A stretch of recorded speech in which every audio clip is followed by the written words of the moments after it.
You're above the national average, and the share of your students who in 6 years will get a college degree someplace, 66% versus 61%. And overall, in your university system, you lose over 6 years only 15% of the students. That means that 85% are either still in school or have graduated, as compared to 23% national. So you're well above the national averages there. And in your and that includes the University of California and the California State University. In the private colleges and universities in the state as well, you're better than the national average. Not so much in the community college. If you look at the community colleges, 28% of the students receive a degree of some fashion or certificate over the first 6 years, and compared to 37% nationally. But what's interesting is if you look at overall, you'll see that you only lose over 6 years. You don't lose as much as the national average. You're right on the national average. What that really says is that your students, it's not that your students don't want to compete. It's just that they're taking a very long time to do so because they can't take the courses they need to get what they came to school for.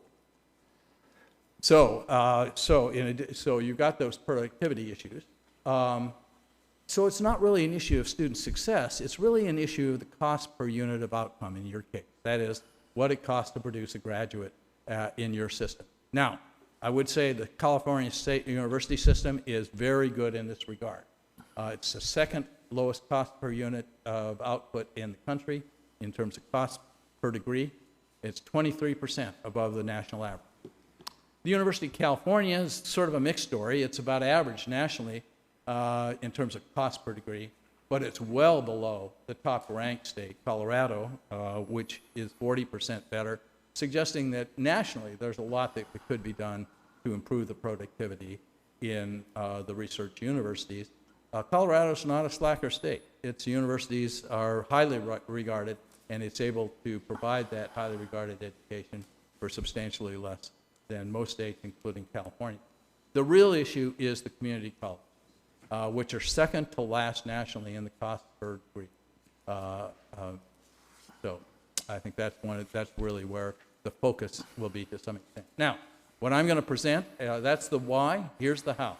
There's a new path, I would suggest, to affordability and success in your system. And what you need is a new philosophy. What you had as your philosophy coming out of the master plan of 1960 was that if you come, we will pay for it, and we'll provide you a high-quality education. That was the philosophy. No tuition. Tuition is bad. We will take care of this. It's a public good entirely. What you really have today is, well, we meant well, but sorry about that. It's just not working out. And I would argue that's sort of the philosophy in California today. What I'm suggesting is what other states have called a design for shared responsibility. Very similar to what Oregon and Minnesota have adopted, but tailored in this case to California. The partners in this shared philosophy would be the state of California, which we, as I indicate in the first paragraph of my written testimony, I believe has a responsibility to provide a high-quality public system of higher education accessible to the citizens of the state. The student, who is the principal beneficiary of this education, and as the principal beneficiary should make a substantial contribution to her or his education.